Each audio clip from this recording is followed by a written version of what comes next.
2 over 2 RC or right cross is a cable stitch, and I will show you two ways in making that stitch. But first, let me show you the anatomy of this stitch. Normally, we will work the stitches in order, stitch 1, 2, 3, and 4. But in this case, we will work stitches 3 and 4 first, and then go back and work stitches 1 and 2. The first method, we're going to use a cable needle, but if you don't have one, you can use a spare double-pointed needle or DPN.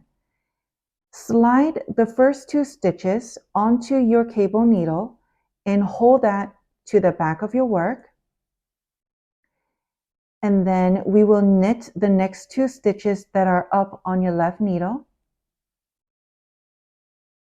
And now we're going to go back to that cable needle and knit those 2 stitches that were on hold there.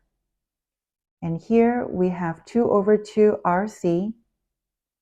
And the second way in making that same stitch without using a cable needle, I simply go into the 3rd and the 4th stitch with my right needle, and then I'll go back and work stitches 1 and 2 like so.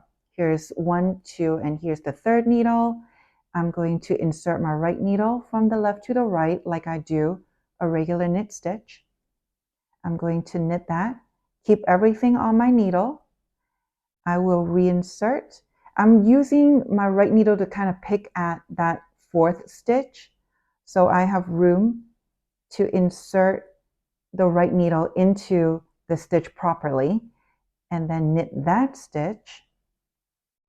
Now I'm going to go bring the work towards the front of the needle or the tip of the needle so I can access stitch 1, and I can let go of that stitch.